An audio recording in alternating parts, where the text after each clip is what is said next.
Okay, so now I'm going to try to fit the nose cap. The reason I had the nose cap sticking on the end of this in an earlier shot is playing around with the parts. I realized that the nose cap is a pretty tight fit at the moment. And it's not tight because of the wood. It actually slides fairly easy over the wood. Of course it stops there because I have to actually fit the facets around the nose plate so that they slide over the barrel. But it's actually tight because this dimension is running at about 56 thousandths, and the end of the barrel is running about 870 thousandths or so. So we got 10-15 thousandths of interference between these surfaces here and the flats in the barrel.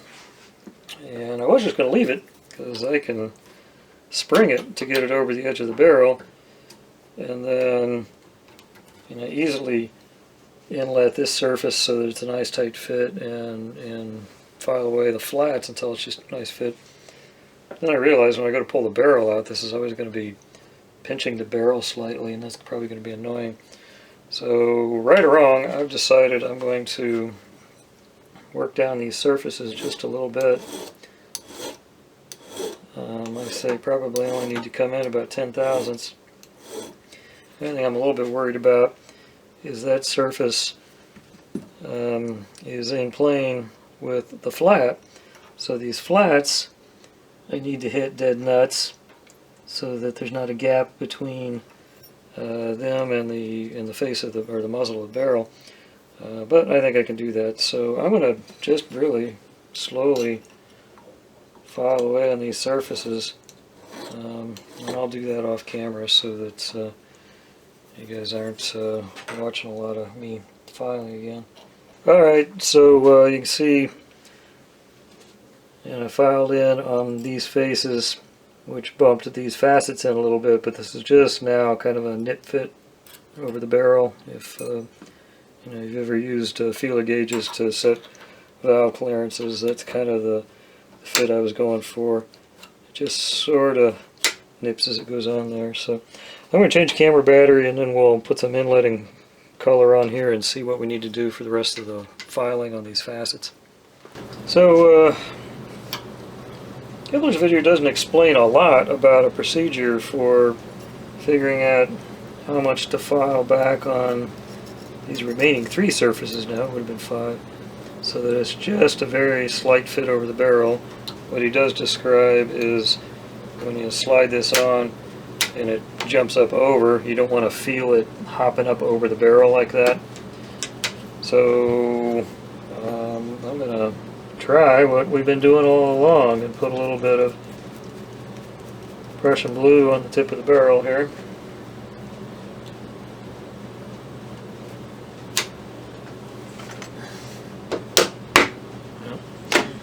It doesn't quite work because it just popped right over, but let's see if we get a little bit of an impression. Sort of. Yeah, more of a mark.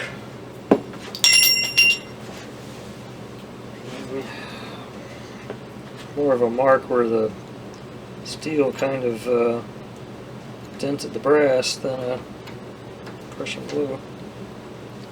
I'm going to pinch this time and see what we get.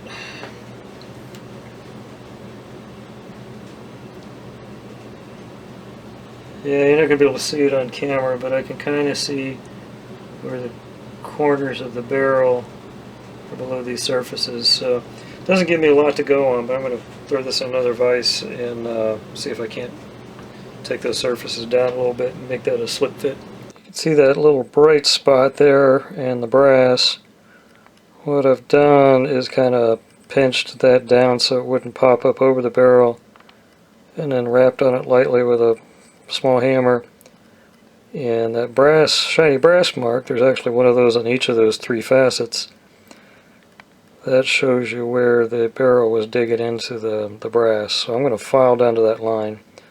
Well, I spent a few minutes filing away in these flats. Really, I can't tell you a whole lot more about how to do it other than set the barrel down on the butt so you can look down at the muzzle, slide it on. Helps to slide it on and push it up over the muzzle so you can see where it's resting, and then just keep moving it back. When it's all said and done, these facets are all equal, so these three facets need to be equal, and you can kind of tell as you're filing and you move one back, all of a sudden one will start to look narrower or wider than the other one because they're not moving back the same amount. So that's a good clue that you need to move one of the other ones back to keep the dimensions all the same. But at the end, fits well. Now really, the fit between the brass and the wood is quite tight. I can't actually see any gaps there. The one thing that I do see is these corners right here are not quite crisp. I don't know if they didn't fill, or it's quite possible when I dropped a few minutes ago they got dinged.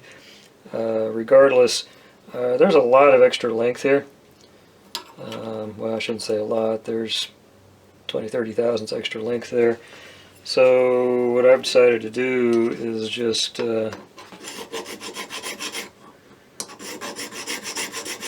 file this whole surface back a little bit.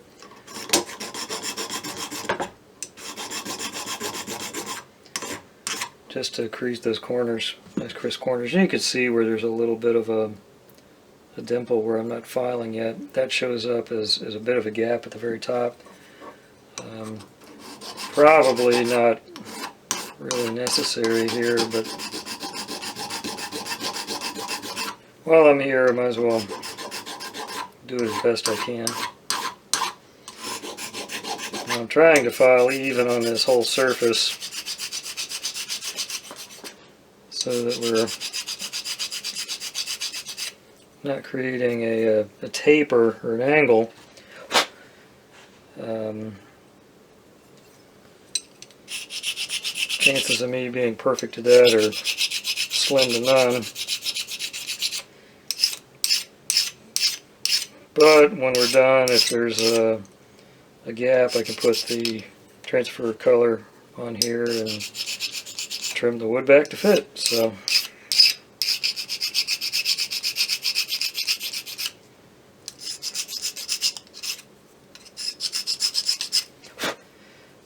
almost there, just a little bit of filing left to go. And maybe that's sitting over the surface of the nose cap too.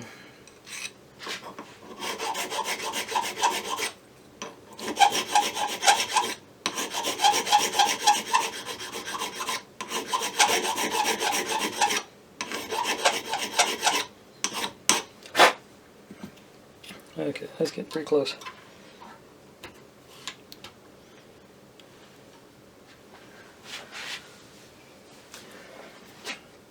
Honestly, I don't see a whole lot of reason to do any inletting here, but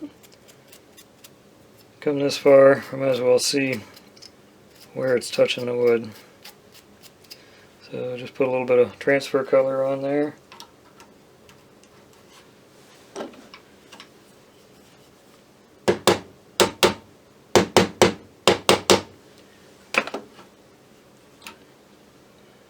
And sure enough, there's only a couple of spots where it's really hidden. Trim those back.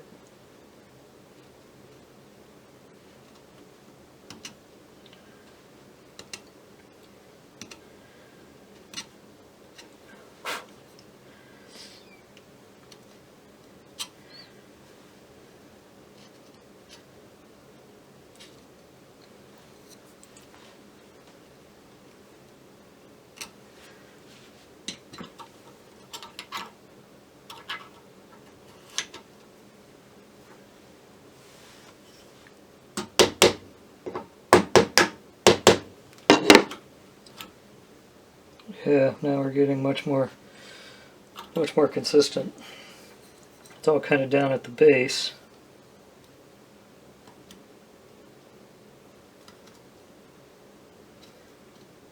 Would make sense that there's a little bit of a fillet down there.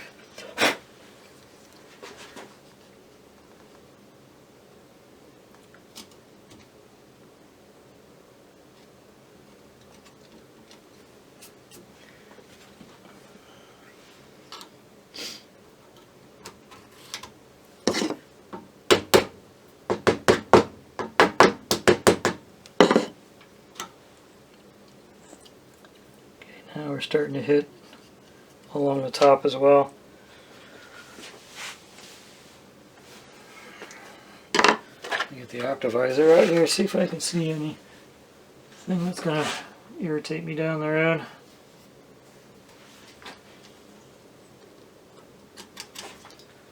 Honestly,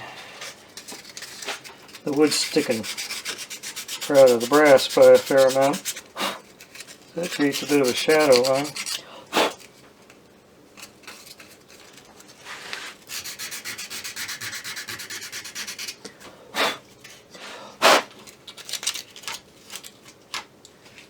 That's as close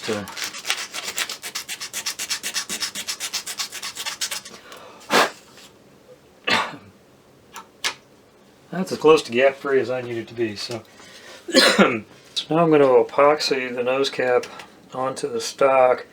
The epoxy is not to hold it in place long term. It's just to hold it there rigidly so we can take everything apart, drill through, and put some pins in place.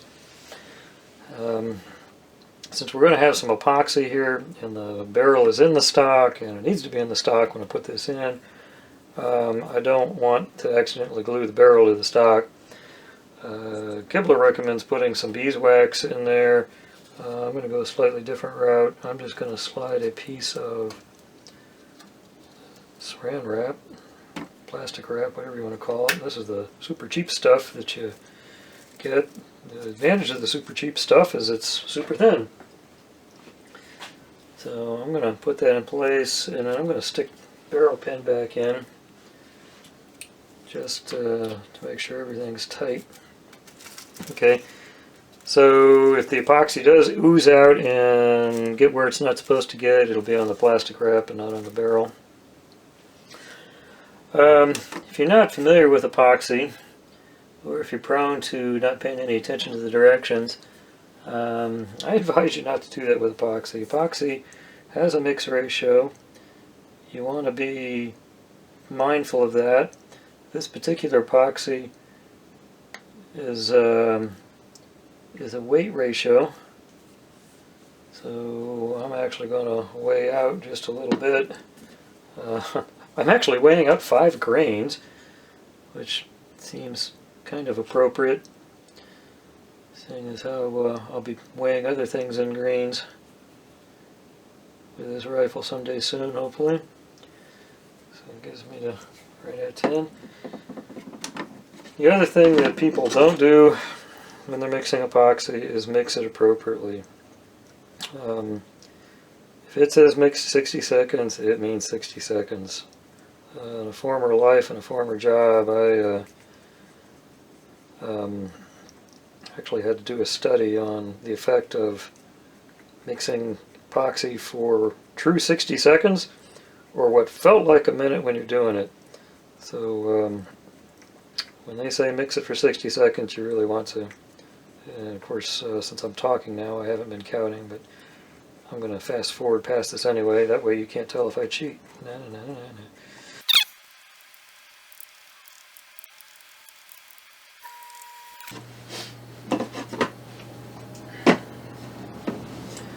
Okay, so we don't have a whole lot of epoxy here. Like I say, a total of 10 grains. But we're not epoxying a whole lot either, so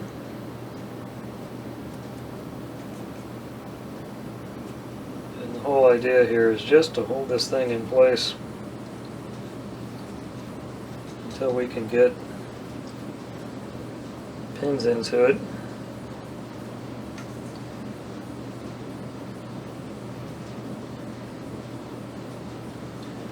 know there's a bit of a gap between the toe piece and the end of the wood, so I'm putting some epoxy down there just to fill that gap in.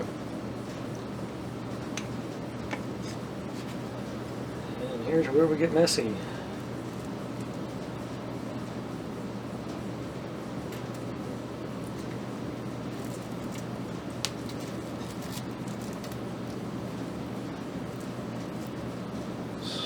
Squeeze out everywhere.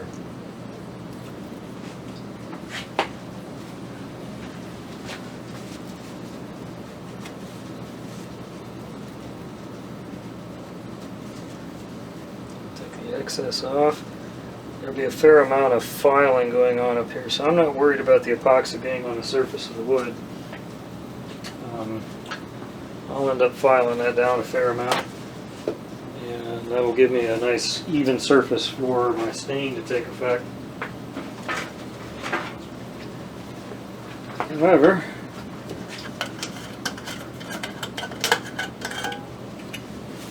I want to clean up just a little bit of the excess here with some acetone, just to make it easier so I don't have to take so much epoxy off of this.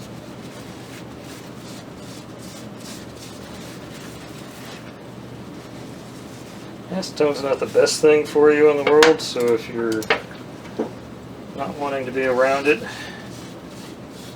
vinegar actually works pretty well to remove uncured epoxy, which once it's cured, vinegar won't touch it. Alright. Okay, before I get into actually pinning the nose cap off, I'm going to do a quick repair.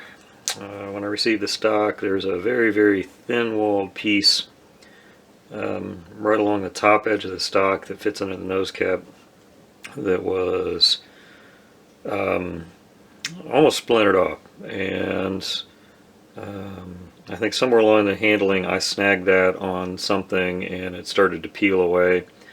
I nursed that along for a long time thinking, well, it'll just be behind the nose cap, I'll just bed it into the nose cap and it'll always be there and be fine. But when it came time to put this on, it was looking really ragged and not looking too solid, so I decided to go ahead and just pull it off. And then I'm going to take this little gap here, I'm going to actually fill that with some epoxy, the same epoxy I used to hold the nose cap on temporarily. So I just mixed that up, and this is a 30-minute epoxy, so it's a fairly slow curing epoxy, and that'll give it time to kind of level into this cavity. So I'm sure this is completely unnecessary, but I was looking at what this was going to be like after I pinned the nose cap on. I thought, you know what, I'd just like to not have that void there. Make it nice and solid. So anyway, I will wait until that cures up. Wipe off some of the excess off the wood there so I don't have quite as much to file. I will wait until that cures and come back and do the final pinning process, and that's actually what will hold the nose cap on long term. The epoxy is just to keep it there while I drill for the pins. Be back soon. Kibler provides these brass nails to use as pins. If you measure these, they're just a hair over a 1/16 of an inch. They measure about 65 thousandths of an inch in diameter. So what I'll do here is drill through with a 1/16 inch drill bit. I'll probably waller it out a little bit. Then we have to create a countersink on the inside for the head to go into slightly. Create a countersink on the outside so that we can peen it over with a hammer and mushroom the back end of the nail out so that it creates a rivet. And then we'll file the outside down flush with the surface of the nose cap, and it'll all more or less disappear. So that's what we're going to do. This is largely an eyeball thing, and I'm going to use these two flats here and then another one on the back side. You probably can't see in the camera. I'm going to put the pins down through those flats or the rivets so that we get two that are kind of pointing down at whatever that would be, 60 degrees from the barrel. I'm just going to kind of eyeball the midline of the nose cap here and just give myself a little alignment dot. Should never ever use a felt tip pen to mark on your woodworking projects. The ink soaks into the wood and makes a mess. So don't do what I'm doing. But I'm going to drill that out, and it's on the inside, so nobody's ever going to see it. And I just wanted a little bit of an alignment guide. So I'll go to a 16th inch bit in my drill here, and I'm just going to eyeball this. I'm going to try to stay as perpendicular to that flat as I can.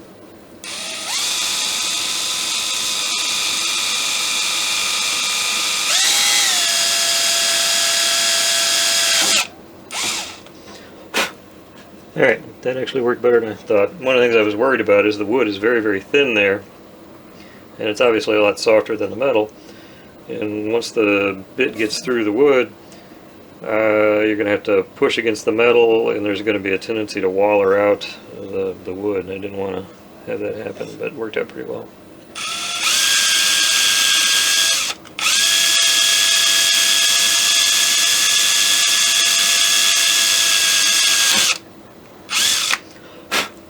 Alright, so we got our holes in there. I'm going to put in a little countersink bit just to give a space for the head of the nail, or soon to be rivet, place for it to recess slightly. And we're actually going to be using the barrel itself as an anvil.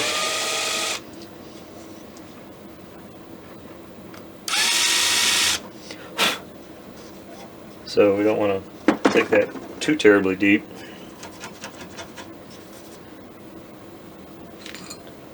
But we need somewhere for the head to go.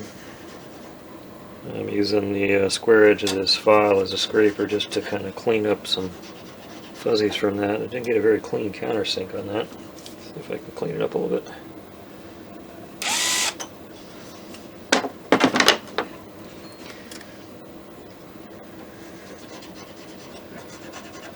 I suspect these nails are going to be kind of a tight fit because they measure a little bit bigger. Yep. I could go out in the garage and get a number drill that's a size up from 16th, whatever that would be. But like I said, it's -7 degrees outside. I don't really want to go out there if I don't have to. See if we can just waller it out a little bit.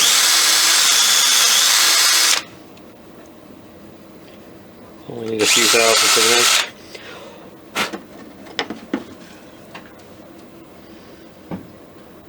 Okay, that'll go through. Alright, so we flip it over.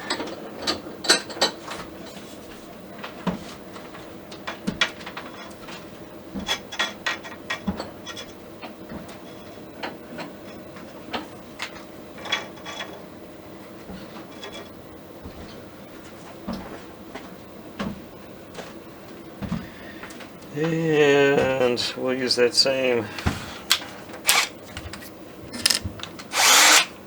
countersink bit. I do a lot of rivet setting when I make folding knives, pocket knives, and I actually don't use one of these. I use a center drill. I'm wondering.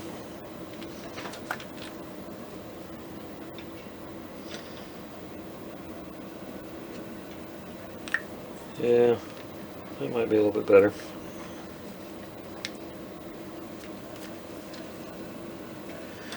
Sometimes you can use a center drill. This one's a little small. Should use probably a size up from this. But you use a center drill and create kind of a deep little pocket, and it makes it easier to set the rivet down into. But I think we'll go ahead and just use the countersink here.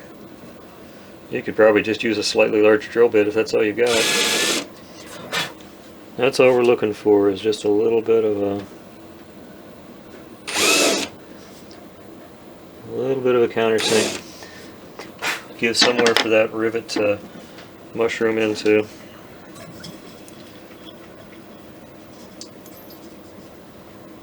We'll see if we can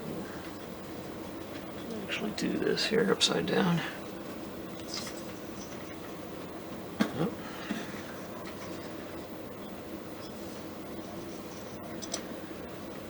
Alright, so what I'll do next is I'll put the barrel back in, and then we'll cut those down and peen them over. So I put the barrel back in, I flipped everything over, and you can see the 2 nails, soon to be rivets, sticking out through the side there. Now obviously we don't need anywhere near that much material to peen over, so I'm just going to come in and trim off most of that, leaving probably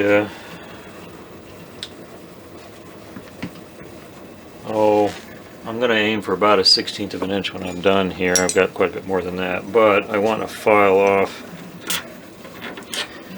the uneven end here and get that square-ish.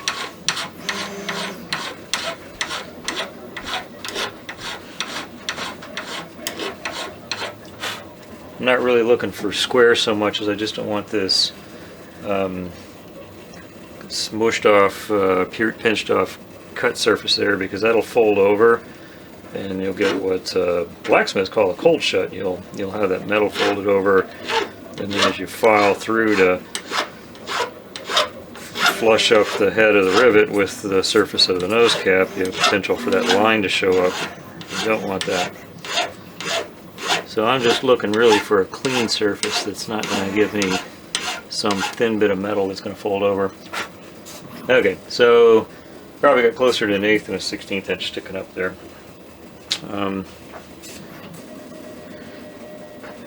And then all we're going to do is I'm going to take my mighty hammer here. I don't know what this is. It's probably like an 1.5 ounce, 2-ounce hammer. I use this for setting rivets all the time when I'm doing pocket knives.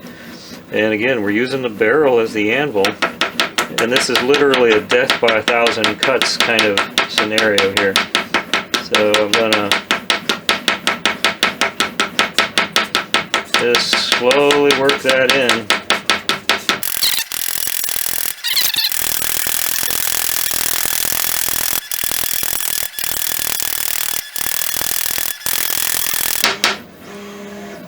Voila! That was actually a little bit too much material, so I'm going to file some more off this one.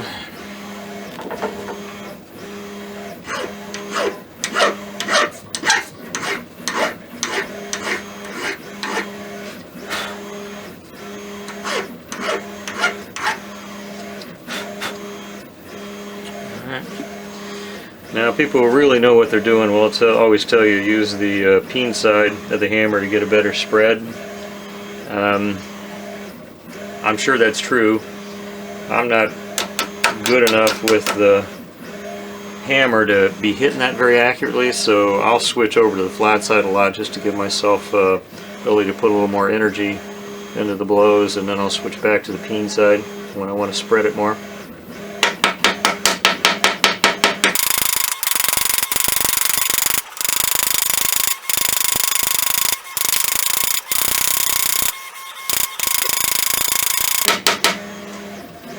Well, I probably shouldn't have taken that extra material off of that one. I didn't quite fill in the countersink well enough, but live and learn. That's how this kind of thing works. Then all I've got to do after that is use a file.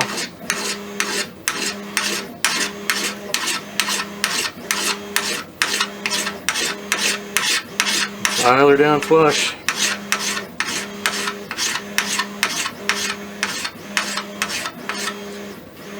And, you know, there's a little bit of a ghost ring there for a pocket knife. I'd be upset about that, but with something the size of a Flintlock rifle, I think that's going to be pretty acceptable. So I will file that other side down, and then the wood and the brass are pretty tight fit, but as I go through and do the final filing on the metal and the scraping and the sanding on the stock, I'll get this fit down to where it needs to be. For now, I think that's the end of the nose